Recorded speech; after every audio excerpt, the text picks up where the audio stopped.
আজ হোলি। সবাইকে a very very very happy Holi.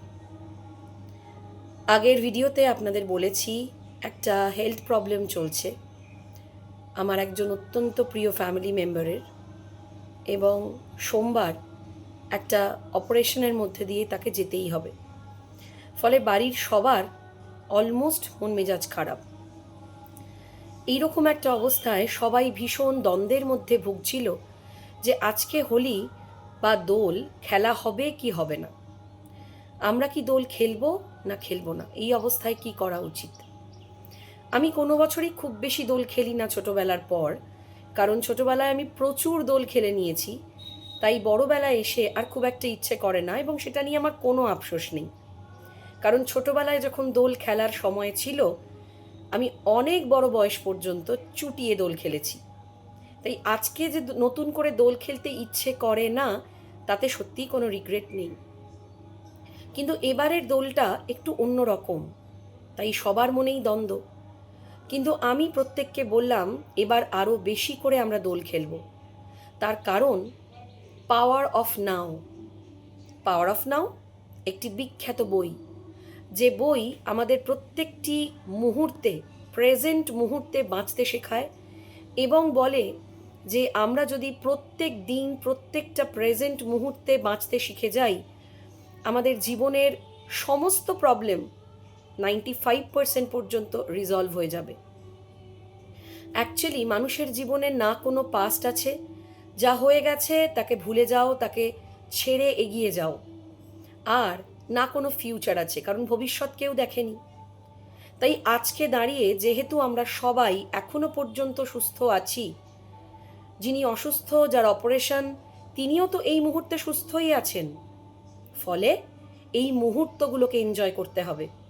কে বলতে পারে সামনের বছর দোলযাত্রা আরও অন্যরকম হবে কি না, বা সামনের বছর দোলযাত্রা হয়তো আরও দুর্দান্ত হবে। আমাদের সমস্ত ক্রাইসিস মিটে যাবে, এবং ডেফিনেটলি মিটে যাবে। আমরা হয়তো প্রচণ্ড হৈ হৈ করে আরও দুর্দান্তভাবে দোল খেলব। কিন্তু তার আগে পর্যন্ত এই যে মুহূর্তগুলোকে আমরা পেয়েছি, এই যে আজকে দোল খেলার মুহূর্তগুলো, তাকে উচিত আষ্টে পৃষ্ঠে জড়িয়ে ধরে প্রচণ্ড আনন্দ করে দোল খেলা। তাই আমার ছেলে ভূত হয়ে এসছে, আমার বর এখনও চুটিয়ে রং খেলছে, এবং আমার বাকি পরিবারের সদস্যরা তারা প্রত্যেকে দোল খেলছে। এবং যে ফ্যামিলি মেম্বারের প্রবলেম হয়েছে সেও দোল খেলছে। কারণ পাওয়ার অফ নাও। এই মুহূর্তে যখন সব কিছু ঠিকঠাক আছে এখনো পর্যন্ত, তাহলে কেন এই মুহূর্তগুলোকে আমরা দুর্দান্তভাবে আনন্দ উপভোগ করব না, কেন দুর্দান্তভাবে এনজয় করব না।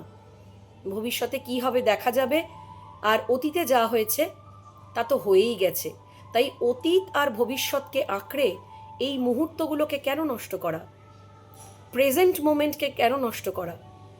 তাই যে যেখানে যেমনভাবে আছেন, প্রেজেন্ট মুহূর্তগুলোকে উপভোগ করুন, প্রেজেন্ট মোমেন্টে বাঁচুন।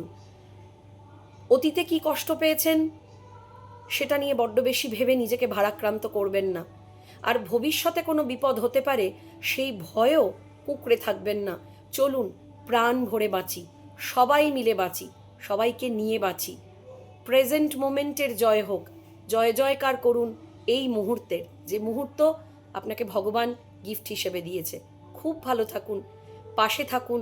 আমার ভিডিওগুলোকে যদি ভালো লাগে প্লিজ শেয়ার আর লাইক করুন, কারণ লাইক খুব কম আসছে।